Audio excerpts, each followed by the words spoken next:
அரசியலை பொறுத்தளவு ஏனைய விஷயங்களை பார்க்கலாம். அது ஒரு வாஷிங் மெஷின்.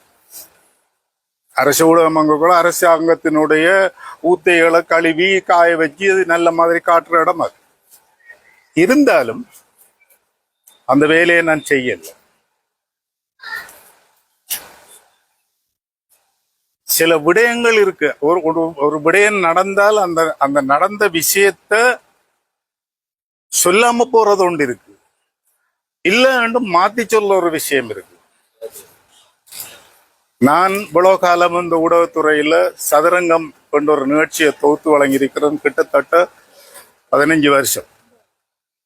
பல பாரிய வெட்டுக்குத்துகள், களத்தரப்புகள் கூட மிச்சம் நெருங்கின நண்பர்களா இருப்பாங்க. அன்றாட எங்களோட சேர்ந்து பேசுற, சாப்பிடுற, டீ குடிக்கிற இருப்பாங்க.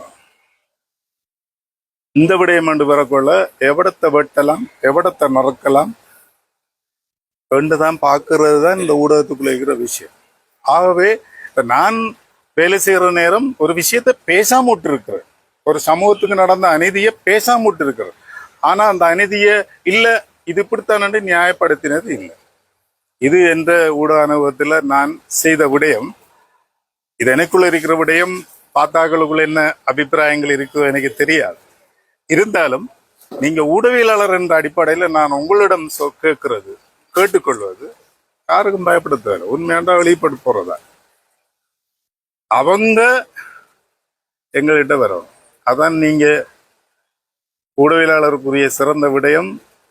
யாருண்டாலும் ஒன்றுமில்ல, நம்மகிட்ட கோல் அடிக்க இல்லாட்டி நம்மளை கூப்பிட்டு வாங்கோ செய்யுங்க சொல்ல அளவு இருக்கணும். நாம் வாரன் அந்த அளவுக்கு பேசுறாங்க.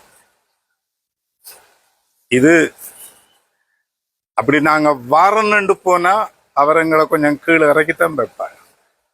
வாங்கன்னு சொன்னதான் எங்களுக்கு கொஞ்சம் மேலேற்றி வைப்பாங்க.